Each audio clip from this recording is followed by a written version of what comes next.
Hello friend, कैसे हो आप? आपके अपने यूट्यूब चैनल पर मैं रवि आप लोग का बहुत बहुत स्वागत करता हूं। दोस्तों, आज इस नए वीडियो में हम लोग लेके आए हैं मॉडर्न हिस्ट्री में। आज हम लोग यूरोपीय कंपनी के भारत में आगमन, यूरोपीय कंपनी का भारत में आगमन के आज हम लोग एक विशेष टॉपिक है और इससे क्वेश्चन एग्जाम में अधिक पूछे जाते हैं। तो आइए इस पर हम लोग चर्चा करेंगे। इसमें आज हम लोग पढ़ने का प्रयास करेंगे कि भारत में आने वाले यूरोपीय कंपनी का क्रम, उसके बाद पढ़ेंगे कंपनियों की स्थापना का क्रम और कुछ पॉइंट जो कि पुर्तगाली से कितने सारे पॉइंट बन सकते हैं उसको नोट किया गया है। और आपके एग्जाम में इतने पॉइंट्स जो कि हरवेखा क्वेश्चन पूछे जाते हैं और आप गलती कर देते हैं। तो आइए बिना समय बर्बाद किए हुए तो आइए शुरू करते हैं इस वीडियो को। तो देखिए दोस्तों, भारत में आने का क्रम में अगर बात किया जाए तो पुर्तगाली का आगमन सबसे पहले होता है। उसके बाद डच, अंग्रेज, डेनिश और फ्रेंच का जो कि 5वें नंबर पे फ्रेंच आते हैं। तो पुर्तगाली जो कि 1498 ईस्वी में आए थे, डच जो कि 1595 ईस्वी में आते हैं और अंग्रेज 1600 ईस्वी में आते हैं और डेनिश 1616 ईस्वी में आते हैं और फ्रांसीसी यानी 1664 ईस्वी में फ्रांसीसियों का आगमन होता है भारत में। अब आते हैं हम लोग कि कंपनी के भारत में स्थापना का क्रम। पुर्तगाली जो कि 1498 ईस्वी में आया था और 1503 ईस्वी में इन्होंने फैक्ट्री लगाया कोच्चिन में। पुर्तगाली द्वारा कोच्चिन में फैक्ट्री लगता है 1503 ईस्वी में। उसके बाद अंग्रेज। तो देखिए दोस्तों, आने के क्रम में जो कि 3rd नंबर पे अंग्रेज आते हैं और कंपनी की स्थापना के क्रम में जो कि 2 नंबर पे जो कि सबसे पहले अंग्रेजों द्वारा फैक्ट्री लगाया जाता है।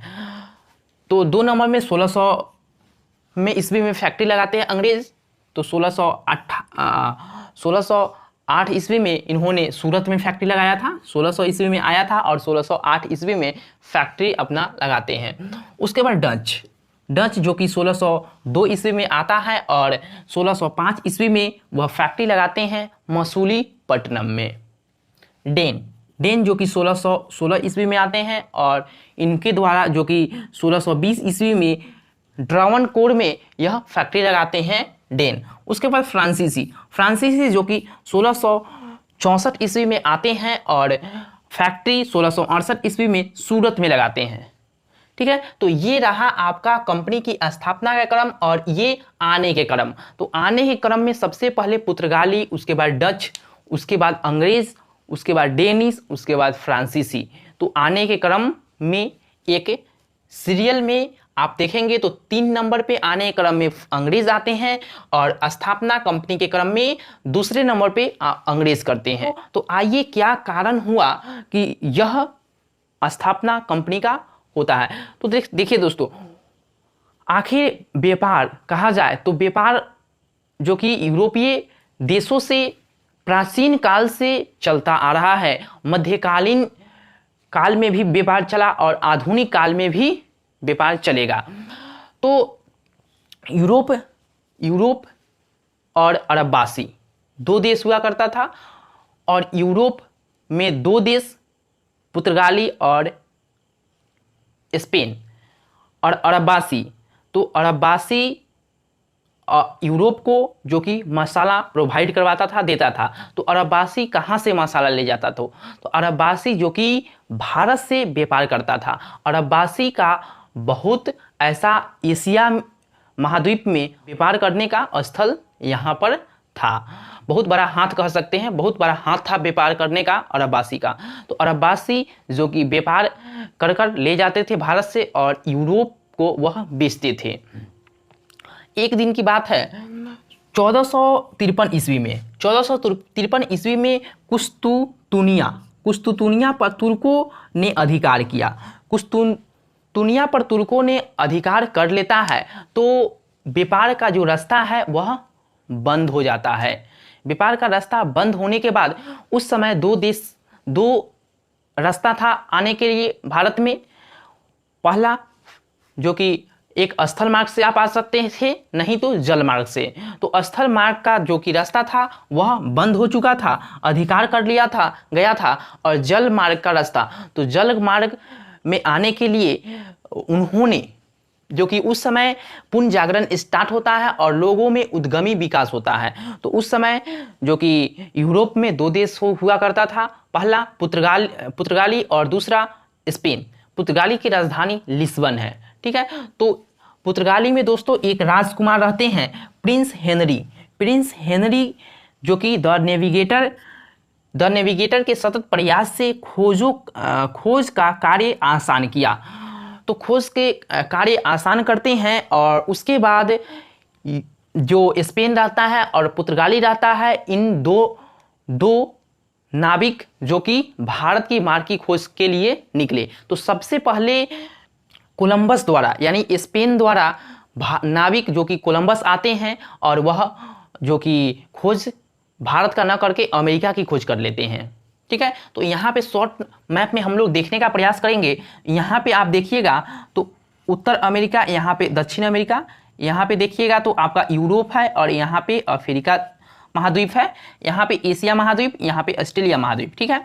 तो यहाँ पे यूरोप, यहाँ से दोस्तों व्यापार कर जैसे ही कोलंबस निकला तो यहाँ से यहाँ अमेरिका की खोज कर लिया और यहीं पे जाकर वहाँ पे आदमी को कहा रेड इंडियन। तो आपके एग्जाम में पूछ लिए जाते हैं कि रेड इंडियन सबसे पहले किसने कहा, तो कोलंबस ने कहा, ठीक है। अब आप ये भी पढ़े होइएगा कि यहाँ से जैसे कोलंबस खोज करने के निकलते हैं तो यहाँ से ऐसे भारत की खोज वह करते हैं, ठीक है।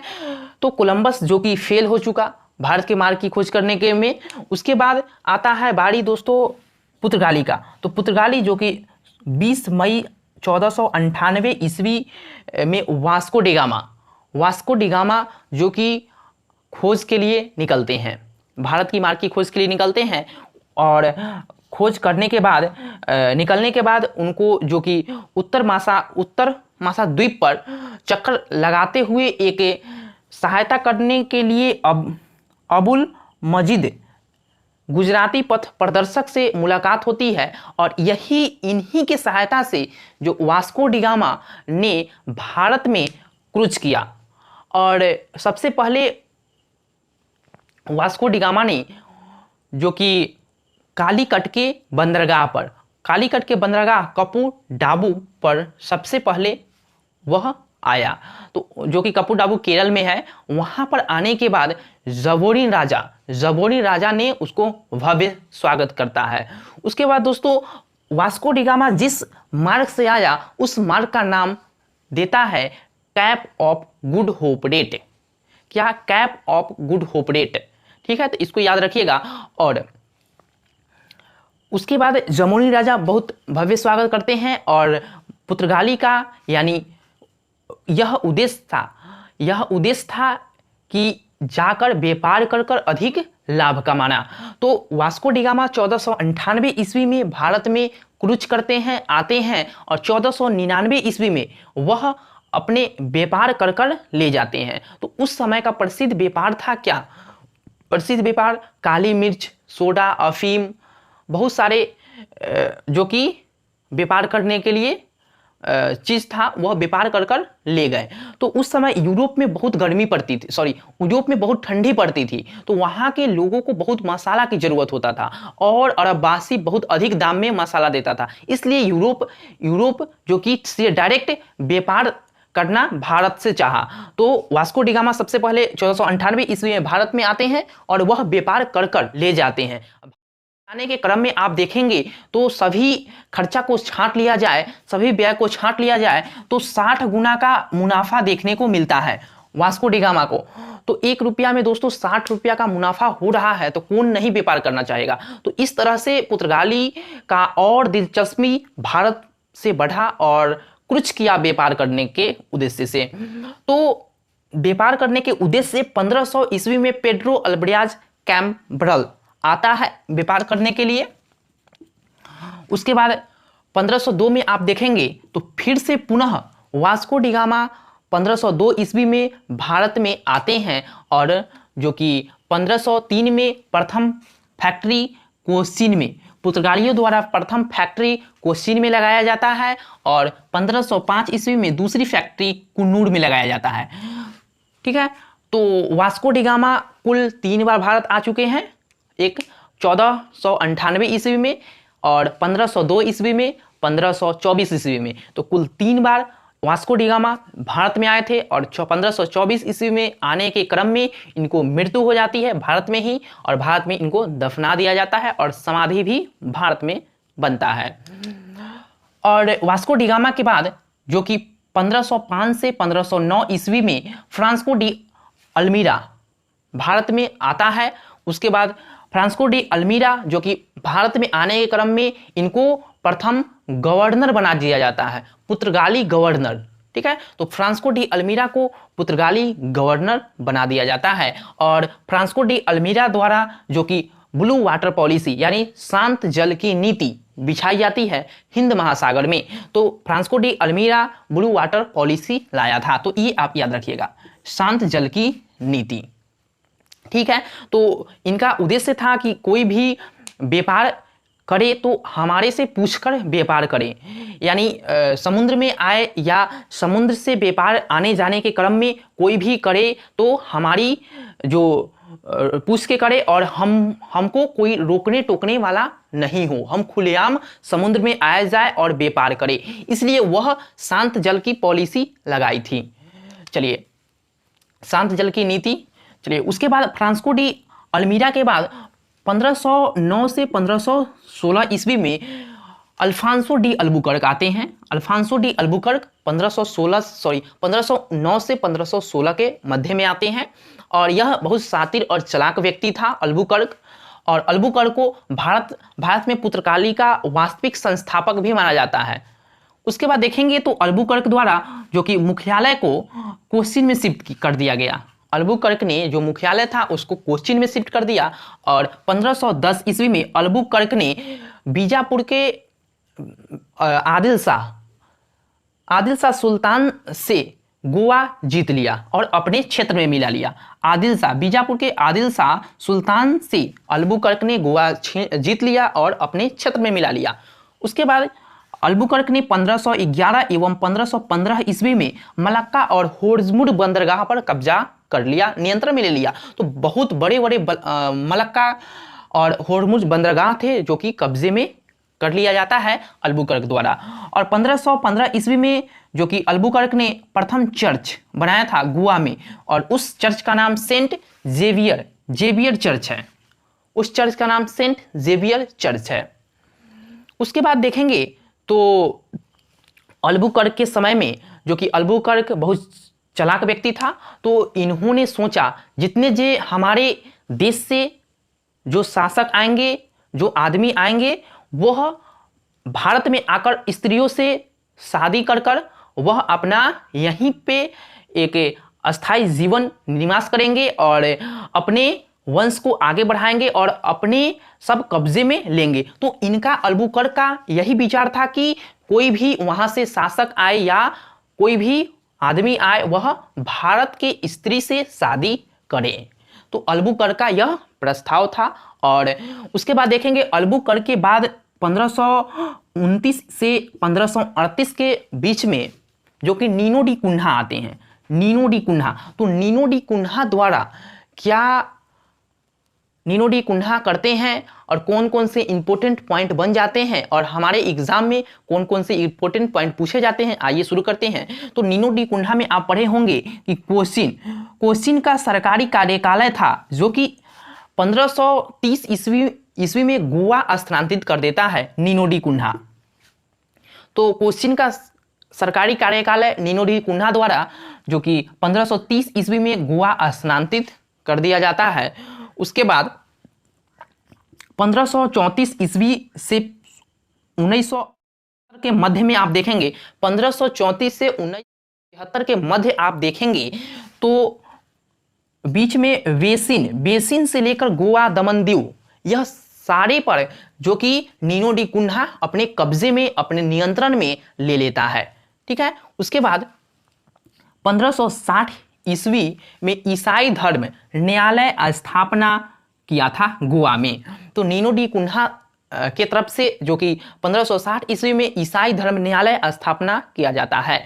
तो इस तरह से आप देखेंगे तो किस तरह से यूरोप के देश पुर्तगाली जो कि किस तरह से आगे बढ़ता चला जा रहा है, और इस तरह से पुर्तगालियों ने कार्टर्स और मेरा कापिला व्यवस्था जो कि यह व्यवस्था एशिया व्यापार पर गहरा प्रभाव डाला। तो यह व्यवस्था था जो भी अरबवासी हो या अरबी जहाज हो या भारत के जहाज हो, कोई भी जहाज समुद्र में बिना पुर्तगाली अधिकारी के परमिट के बिना नहीं जा सकता। तो अपने ही राज्य अपने ही देश में जो कि कोई भी समुद्र में जहाजी बेड़ा को लेकर पुर्तगाली के बिना आदेश से नहीं जा सकता। अगर जाना होगा तो उसको कुछ शुल्क चुकाना होगा, ठीक है। तो वह नीनो डी कुन्हा द्वारा यह लगाया गया। तो इस तरह से देखेंगे तो इस तरह से कुछ आपका इसमें पढ़ना है। उसके बाद आप देखिएगा कि प्रिंटिंग प्रेस का जो कि श्रेय जाता है भारत में ले आने का पुर्तगालियों को। तो प्रिंटिंग प्रेस का श्रेय पुर्तगालियों को जाता है, और तंबाकू की खेती का जो कि अवगत कराने का भी श्रेय पुर्तगालियों को जाता है। और इस तरह से देखेंगे कि 1611 ईस्वी में मुंबई जो कि दहेज के रूप में, जैसे ही पुर्तगालियों का पतन होने के कगार पर रहता है, तो उस समय 1611 ईस्वी में मुंबई दहेज के रूप में दे देता है अंग्रेजों को। वो आगे पढ़ना है, उसके बाद हम लोग पढ़ेंगे। इस तरह से देखा जाए दोस्तों तो सबसे पहले आने के क्रम में पुर्तगाली सबसे पहले आते हैं और जाने के क्रम में सबसे बाद में पुर्तगाली जाते हैं। तो 1961 में आप देखेंगे तो कि पुर्तगाली यहाँ से अपना डेरा डंडा छोड़कर जाते हैं 1961 ईस्वी में। तो ये रहा महत्वपूर्ण पॉइंट। तो दोस्तों यह वीडियो कैसा लगा हमको जरूर कमेंट में कहिएगा, और नेक्स्ट वीडियो हम लोग जो कि डच के ऊपर पढ़ेंगे, क्या क्या इंपॉर्टेंट इसमें पॉइंट बन सकते हैं उसके ऊपर हम लोग चर्चा करेंगे। तो चलिए हम लोग फिर नेक्स्ट वीडियो में मिलेंगे। Thank you so much watching this video.